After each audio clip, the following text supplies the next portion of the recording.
चलिए जानते हैं आज की देश और दुनिया की सिलेक्टेड काम की और महत्वपूर्ण 50 बड़ी खबरों को सिर्फ 10 मिनट में। पर अभी तक आपने इस वीडियो को लाइक नहीं किया तो लाइक कर दीजिए। सेमीकोन इंडिया सम्मेलन में प्रधानमंत्री नरेंद्र मोदी ने कहा, भारत को सेमीकंडक्टर हब बनाने की दिशा में यह पहला कदम। दिल्ली में डरा रही कोरोना की रफ्तार, 2.5 हफ्ते में 9 गुना बढ़े मामले, फिर लगेगा लॉकडाउन। अमेरिकी राष्ट्रपति जो बाइडेन ने दोहराया, यूक्रेन के लिए सपोर्ट, बोले पैसे और हथियार देकर मदद करनी होगी। ईंधन की बढ़ी कीमतों पर बोले हरदीप सिंह पुरी, केंद्र ने अपनी जिम्मेदारी ली है, राज्यों को भी आना होगा आगे। रूस यूक्रेन युद्ध से खुली किसानों की किस्मत, 10,000 बोरी गेहूं प्रतिदिन बंदरगाहों पर जा रहा।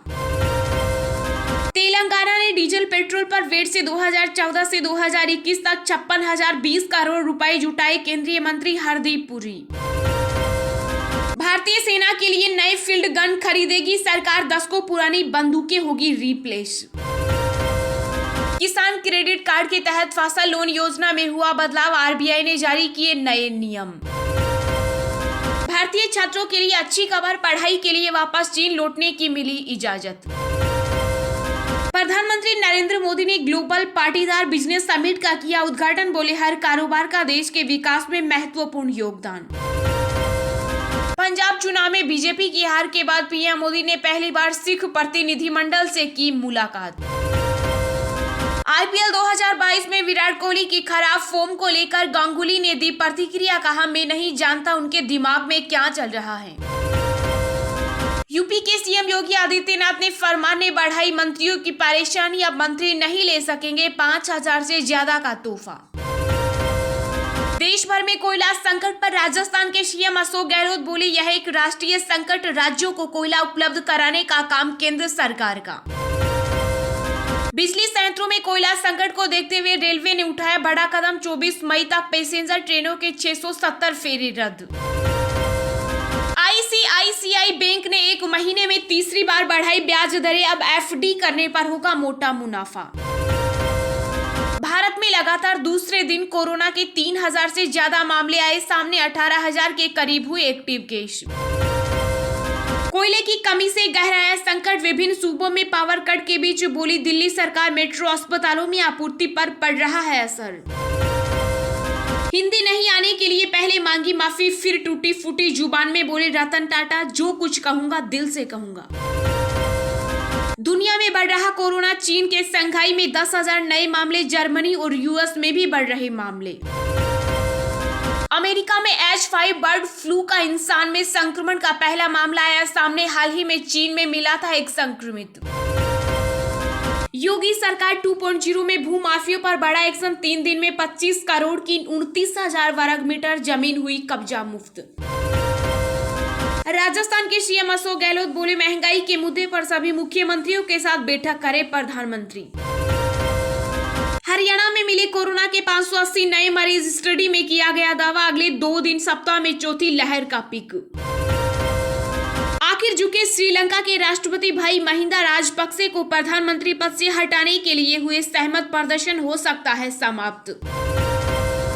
फिर लगा महंगाई का झटका, पुणे में सीएनजी के दाम में 2 रुपए 20 पैसे प्रति किलो का हुआ इजाफा। बांग्लादेश के चटगांव बंदरगाह तक पहुंचा भारत, दोनों देशों के बीच कनेक्टिविटी बढ़ाने में मिलेगी मदद। आरएसएस चीफ मोहन भागवत ने कहा, जिस समाज को हिंसा पसंद वह अब अपने अंतिम दिन गिन रहे। देश में कोयला संकट के बीच केंद्रीय मंत्री प्रहलाद जोशी ने बताया, और कितने दिनों तक के लिए है स्टॉक। संयुक्त राष्ट्र महासभा 11 मई को विश्व संगठन के प्रमुख मानवाधिकार निकाय रूप को लेकर करेगी मतदान। कांग्रेस में शामिल होने का प्रस्ताव ठुकराने के बाद पहली बार बोले प्रशांत किशोर, कहा गांधी परिवार पूर्ण परिवर्तन के लिए तैयार नहीं है। यूपी में 1 मई को शुरू होगा ई पेंशन पोर्टल, अब रिटायरमेंट के 3 दिन के भीतर मिल जाएगा पैसा। पंजाब में गहराया बिजली संकट, 10 से 12 घंटे लग रहे कट पावर काम की, गुरुद्वारों से अनाउंसमेंट, लोग सहयोग करें। देहरादून और नैनीताल के बाद अब हरिद्वार में भी मास्क लगाना जरूरी, नहीं तो लगेगा 500 रुपए का जुर्माना। रेल यात्रियों के लिए खुशखबरी, अब रिजर्वेशन के दौरान आपको मिलेगी कंफर्म सीट, बेहतर ट्रेनों को लेकर रेलवे ने किया बड़ा फैसला। 2023 मध्य प्रदेश विधानसभा चुनाव में कांग्रेस का नेतृत्व करेंगे पूर्व सीएम कमलनाथ, स्वेच्छा से छोड़ा विधायक दल के नेता का पद। यूएन महासचिव के यूक्रेन दौरे के समय हुआ था हमला, रूस ने स्वीकारा, कहा कीव पर बरसाई थी ताबड़तोड़ मिसाइलें। केंद्रीय जल शक्ति मंत्री गजेंद्र सिंह ने दिया बड़ा बयान, कहा शर्म आती है कि मेरा ही राज्य जल जीवन मिशन में पिछड़ गया। एमएनएस प्रमुख राज ठाकरे को औरंगाबाद में 1 मई को सभा करने की मिली अनुमति, लेकिन माननी होगी 16 शर्तें। LIC IPO का ग्रे मार्केट प्रीमियम और चढ़ा, बेहतर गेन के साथ लिस्टिंग से बंधी ज्यादा मुनाफे की उम्मीद। पटियाला में बवाल, जुलूस निकालने को लेकर भिड़े शिव सैनिक और खालिस्तानी समर्थक, जमकर चली ईंटें और तलवारें, पुलिस ने की हवाई फायरिंग।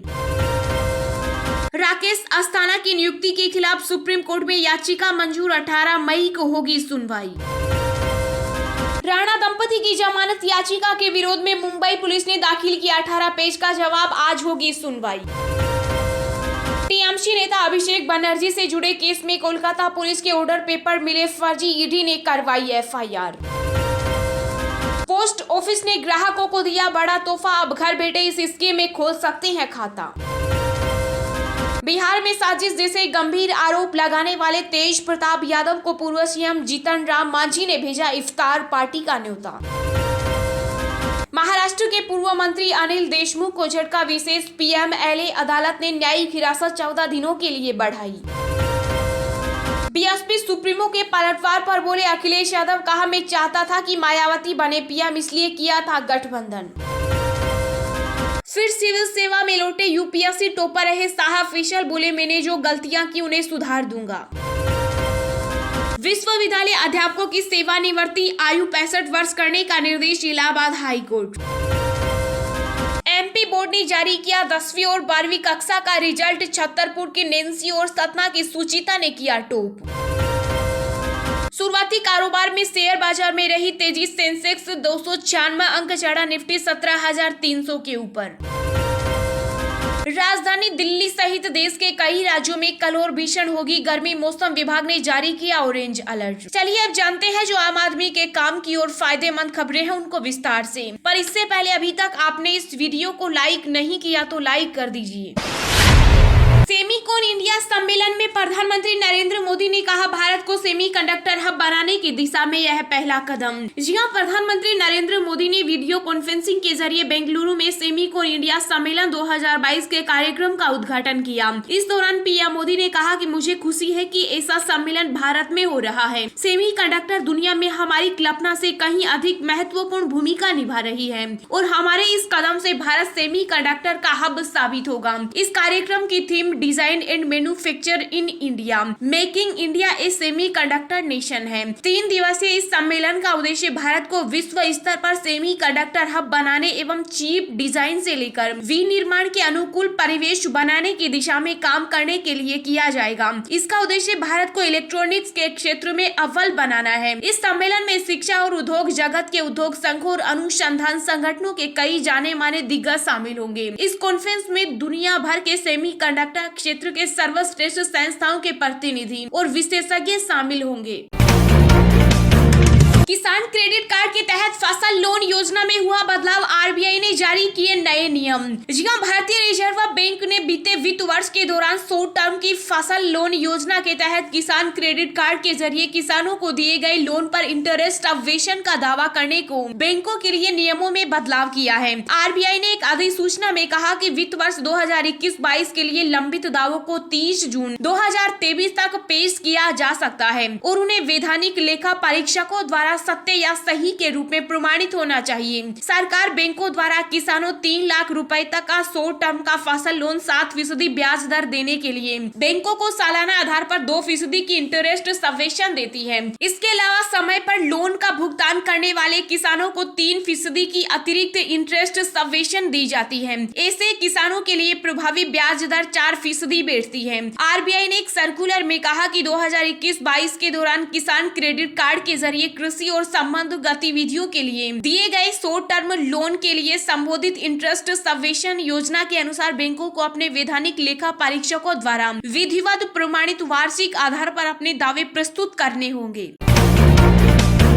कोयला संकट के बीच केंद्रीय मंत्री प्रहलाद जोशी ने बताया और कितने दिनों तक के लिए है स्टॉक। जी हां, देश में तेजी से बढ़ रही गर्मी और कोयले की कमी के कारण बिजली आपूर्ति बाधित होने का खतरा बढ़ गया। कई राज्यों में बिजली संकट की स्थिति बनी हुई है। इस बीच कई ऐसी रिपोर्ट भी सामने आई है जिसमें बताया गया है कि देश के आधे से ज्यादा पावर प्लांट में कोयले की कमी है। कोयले पर मचे इस बवाल पर अब केंद्रीय मंत्री प्रहलाद जोशी ने अपनी बात रखी है। केंद्रीय मंत्री ने बताया कि गैस आधारित बिजली संयंत्र बंद हो जाने के कारण कोई भी संयंत्र पूरी क्षमता के साथ काम नहीं कर रहा। केंद्रीय मंत्री ने कहा कि अभी किसी भी तरह से परेशान होने की कोई बात नहीं है। सरकार हर घंटे स्थिति पर नजर बनाए हुए है। प्रहलाद जोशी ने कहा कि थर्मल पावर प्लांट में 21 से 22 मिलियन टन कोयला है, जो 10 दिनों के लिए पर्याप्त है। यह स्टॉक दिन प्रतिदिन के आधार पर भरा जाता है। कोल इंडिया के साथ हमारे पास लगभग 72.5 मिलियन टन स्टॉक है। वहीं रिपोर्ट में बताया गया है कि कोरोना के कम होने के बाद जिस तरह से इंडस्ट्री एक बार फिर खुली है और समय से पहले ही गर्मी ने अपनी तपिश दिखाना शुरू कर दिया, उसका सीधा असर बिजली की मांग पर पड़ रहा है। हालांकि जितनी तेजी से बिजली की मांग है उतनी तेजी से कोयले की सप्लाई नहीं हो रही, जिसके कारण कई राज्यों में बिजली संकट देखने को मिल रहा है।